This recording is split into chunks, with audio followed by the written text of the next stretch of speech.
पृथ्वी अपने ध्रुव पर क्या होता है, घूमता है, और इसे कहते हैं घूर्णन गति। पृथ्वी के वास्तविक आकार ना ही ऐसा है और ना ही ऐसा है और ना ही ऐसा है, ऐसे पकड़कर ऐसे इसका एवरेज वाला एरिया ले लिया गया, यानी जो 5वां साल आएगा क्या आएगा, 366 दिन का आएगा, और इसे ही क्या कहते हैं, लीप ईयर। नमस्कार, जय हिंद, मैं हूं अखिलेश। एक बार फिर से स्वागत है आपको हमारा यूट्यूब चैनल पर। अगर आपको ये पता नहीं कि लीप ईयर क्यों होता है और आप जानना चाहते हैं तो इस वीडियो को जरूर अंत तक देखिएगा।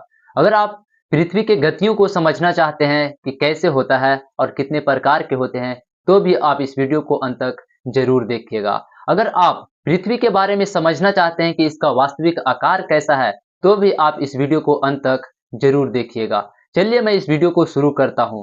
दोस्तों, पृथ्वी के वास्तविक आकार ना ही ऐसा है और ना ही ऐसा है और ना ही ऐसा है, ना तो पूरा गोल, ना अंडाकार, ना सपाटा जैसा है, बल्कि पृथ्वी का जो वास्तविक आकार है वह कुछ इस तरीका से है। ना पूरा गोल है और ना ही पूरे तरीका से चपटा है, बल्कि कहीं ऊठा, कहीं गहीढ़, कहीं ऊठा है, इस तरीका से है।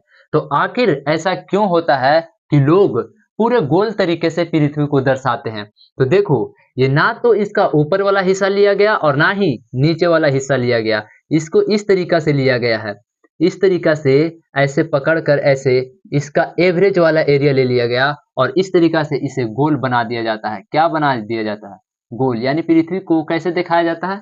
गोल दिखाया जाता है। तो आपको यह समझ में आ गया होगा कि पृथ्वी ना तो चपटा है और ना ही पूरे तरीका से गोल है, बल्कि इसका वास्तविक आकार इस तरीका से है और इसका नाम जियोड है। क्या है? जियोड है, जियोड। और स्पेलिंग आप लोग थोड़ा सा देख लीजिएगा। इसका वास्तविक आकार को क्या कहते हैं हम लोग? जियोड कहते हैं। क्या कहते हैं? जियोड। तो चलिए समझते हैं कि पृथ्वी के प्रकार, मतलब गतियों के प्रकार कितनी होते हैं। तो पृथ्वी अपने दो गति रखते हैं, अपने पास दो गति है, एक तो परिक्रमा गति और एक घूर्णन गति। तो पृथ्वी के पास दो गतियां हैं, एक कहते हैं घूर्णन गति। क्या कहते हैं? घूर्णन गति। और दूसरा गति जिसे हम कहते हैं परिक्रमा। परिक्रमा। ये दो गतियां हैं पृथ्वी के पास। तो आखिर समझते हैं कि घूर्णन गति क्या होता है। अगर आप ये समझते हैं कि एक दिन में 24 घंटा होता है तो ये क्यों होता है? तो पृथ्वी अपने ध्रुव पर घूमते हैं। पृथ्वी अपने ध्रुव पर क्या होता है? घूमता है, और इसे कहते हैं घूर्णन गति। क्या कहते हैं? घूर्णन गति। और इसके कारण दिन और रात होता है। क्या होता है? दिन और रात होता है। किसके कारण? पृथ्वी के घूर्णन गति के कारण। पृथ्वी के घूर्णन गति के कारण क्या होता है? दिन और रात होता है। ये परिक्रमा के बारे में आप समझते हैं कि परिक्रमा गति क्या है। तो पृथ्वी सूर्य के चारों ओर चक्कर लगाते हैं। पृथ्वी सूर्य के चारों ओर चक्कर लगाते हैं, और इस गति को, इस चक्कर लगाने वाले गति को क्या कहते हैं? परिक्रमण गति कहते हैं। और इसके कारण पृथ्वी पर मौसम जो है बदलते रहता है, ऋतुओं का आना जाना लगे रहता है। किसके कारण? तो पृथ्वी के परिक्रमण के कारण।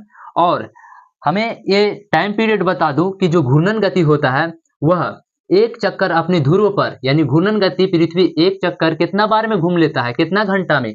तो 23 घंटा 56 मिनट 4 सेकेंड में घूमता है। कितना सेकेंड में? 4 सेकेंड में। और इसे लगभग 24 घंटा कहा जाता है। और इसे को मान लिया गया है कि एक दिन में कितने घंटे होते हैं? तो 24 घंटे होते हैं। क्या आपको समझ में आया कि एक दिन कैसे बना? तो पृथ्वी के अपने ध्रुव पर घूर्णन गति के कारण जो अपना एक चक्कर पूरा करता है, जिसके कारण दिन रात होता है, वह 23 घंटा 56 मिनट 4 सेकेंड में करता है, और इसे लगभग 24 घंटा मान लिया गया है।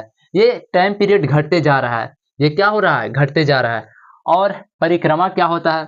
तो परिक्रमा सूर्य के चारों ओर चक्कर लगाने वाली गति। पृथ्वी सूर्य के चारों ओर क्या कर रहा है? गति कर रहा है, और इस गति को हम लोग क्या कहते हैं? परिक्रमण गति। और इसके कारण पृथ्वी पर मौसम का आना जाना लगता है, जैसे कि गर्मी आया, बरसात आया, मतलब ऋतुओं में जो परिवर्तन होता है, किस कारण से? तो आप मारिएगा परिक्रमण के गति के कारण से होता है।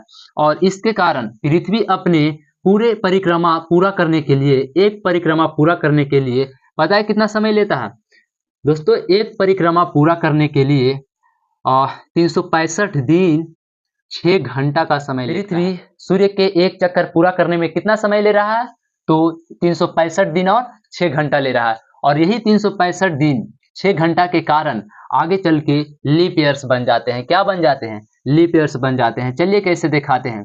देखिए 365 दिन, इसे 4 बार आप जोड़िए। 365 दिन लिख दीजिए 4 बार। 365 दिन 6 घंटा, 365 दिन 6 घंटा, 365 दिन 6 घंटा। एक बार और लिखिए 365 दिन और 6 घंटा। आप देखेंगे कि जैसे ही इस वर्ष में आएंगे 4 साल बाद, 1 2 3 4 5, 5वां साल एक दिन और बढ़ गया। क्यों बढ़ गया?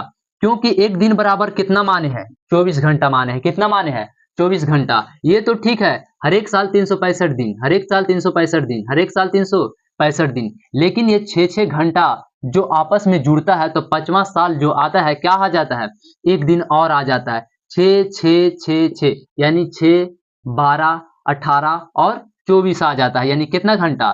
24 घंटा। और 24 घंटा बराबर कितना दिन? तो एक दिन। यानी 365 में एक दिन और जोड़ दो, यानी जो 5वां साल आएगा क्या आएगा? 366 दिन का आएगा। और इसे ही क्या कहते हैं? लीप ईयर्स कहते हैं। तो क्या आपको पता चला कि लीप ईयर्स क्यों होते हैं? तो पृथ्वी के सूर्य के चारों ओर घूमने के कारण ही ये रखा गया है कि जो घूमता है 365 दिन 6 घंटा में घूमता है, और ये 4 साल बाद एक दिन बन जाता है 6-6 घंटा। इसीलिए ये क्या कहलाता है? लीप ईयर्स कहलाते हैं। तो क्या आपको यह समझ में आया कि पृथ्वी का वास्तविक आकार कैसा है, लीप ईयर्स क्यों होते हैं, और इसका परिक्रमण गति क्या है और घूर्णन गति क्या है?